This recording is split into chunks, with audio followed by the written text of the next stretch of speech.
Hello, everyone.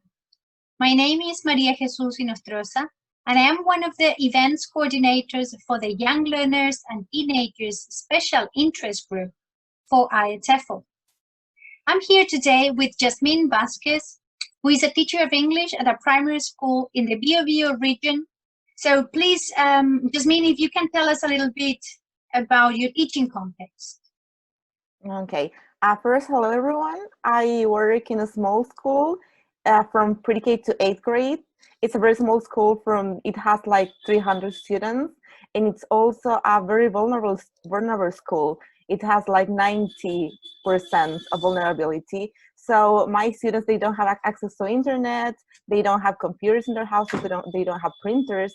So what the school did, they provided them with phones, with internet connection, so they can receive our material, so we can start having online classes with them. So that's like the only possibility these students have to receive education. So currently that's the situation that our school is having. All right, then with these diverse ways of learning and teaching that we have to face due to the pandemic, which kind of teacher do you think will emerge after this? Oh, I think in every teacher in the world will become a super teacher, because none of us were ready for this pandemic. Like we didn't have the certain education at schools to be ready for this situation, not facing our students, because we need, as teachers, we need our students to be in the classroom so we can be very creative and be fun activities so we can interact. And for English, it's very important to prepare them to speak, to listen, to have communication. So yeah, a super teacher with a backpack full of new resources that we can also bring to the classroom when we come back one day, because now we're learning a lot of new web pages, new games that we can use with our students, that we can also use those in the classroom. So yeah, like in the world, not all English teachers, but all teachers will become superheroes. All right, so given that all the strategies that we've been developing as teachers in order to satisfy and respond to our learning needs, sometimes we feel overwhelmed, right, because of the demands that we have from schools, from parents, etc.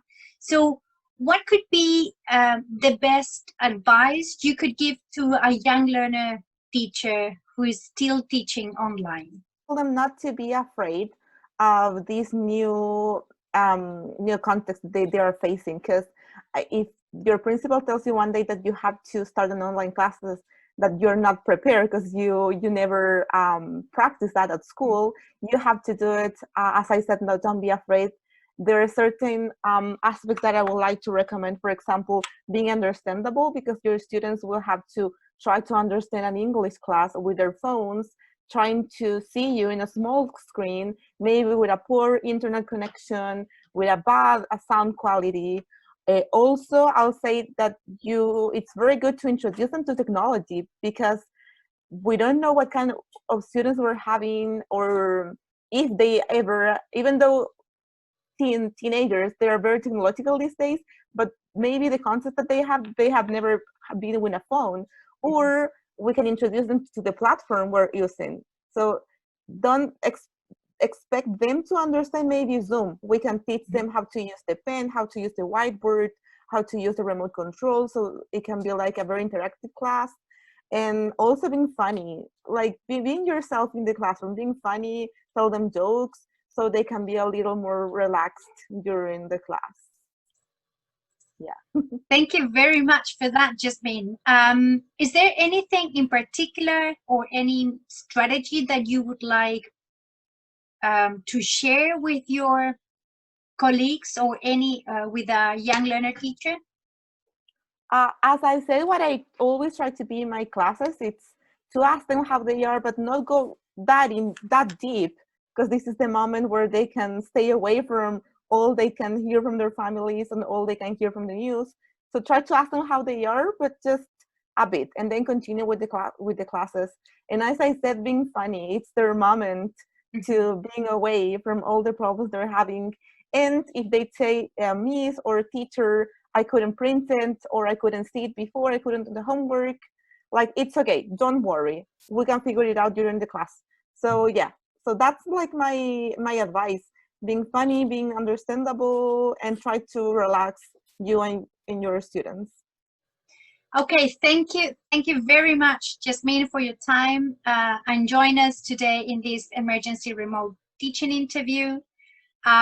We really appreciate your time, and I hope this is very useful for you guys. Take care and see you next time.